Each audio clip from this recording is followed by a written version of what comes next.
আসসালামু আলাইকুম সবাইকে। আশা করি সবাই অনেক ভালো আছেন। নদীর পানি দেখেন, আজকে নদীর পানি বাড়ছে। ওই যে একটা বক যাইতেছে। তো নদীর পানি আজকেও বাড়ছে।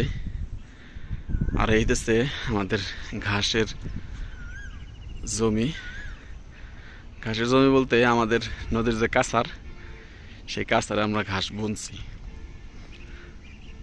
তো যেভাবে পানি বাড়তেছে, এভাবে পানি বাড়লে আর কয়েকদিনের মধ্যে আমাদের ঘাসের কাছাকাছি আইসা পড়বে। তো ঘাসগুলো এখন মোটামুটি ভালোই বড় হইতেছে, যেহেতু বৃষ্টি হইতেছে কয়েকদিন ধরে। তো এই ঘাসের জমির উপরে যে জমিটুকু আছে, ওইখানে আমরা ভুট্টা বুনছিলাম। সেই ভুট্টা উঠাইয়া এখন পাট বুনছি। সেই পাটগুলো আপনাদেরকে দেখাবো ইনশাল্লাহ। এখনো পাট বড় হয় নাই, 2 দিন আগে বুনছি। আজকে দিয়ে 3 দিন হয়েছে। তো যখন একটু একটু বড় হবে তখন আপনাদেরকে এই পাট দেখাবো ইনশাল্লাহ। তো আজকে আপনাদেরকে ঘাসের জমিগুলো দেখাই। এই পাশে যে ঘাসগুলো আছে এগুলো মোটামুটি ভালোই বড় হয়েছে, কিন্তু ছাগলে খায়া ফেলায়। আর ওই পাশে আমাদের আরও ঘাস আছে, ওই যে দেখেন।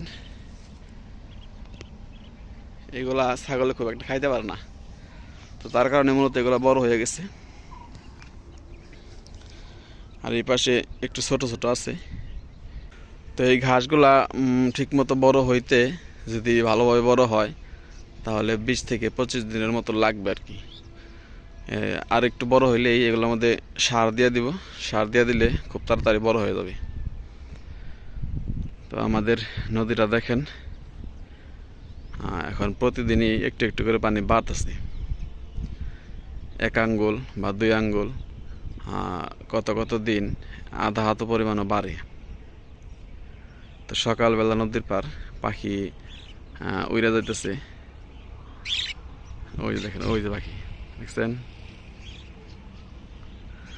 তো নদীর পারে সকালবেলা আর বিকালবেলায় ভালো লাগে, কিন্তু দুপুরবেলা আপনি গোসল করার জন্য আসতে পারবেন, কিন্তু ঘোরার জন্য দুপুরবেলা উপযুক্ত না।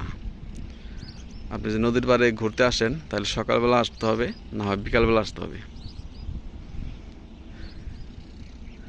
তো আমাদের পাটের জমি এই যে উপরেই। পাটের জমি নিয়ে একটা ভিডিও আপনাদেরকে দিব কয়েকদিন পরেই। তো সবাইকে অসংখ্য ধন্যবাদ যারা কষ্ট করে ভিডিওটা দেখলেন। সবাই ভালো থাকবেন। আসসালামু আলাইকুম ওয়া রাহমাতুল্লাহ।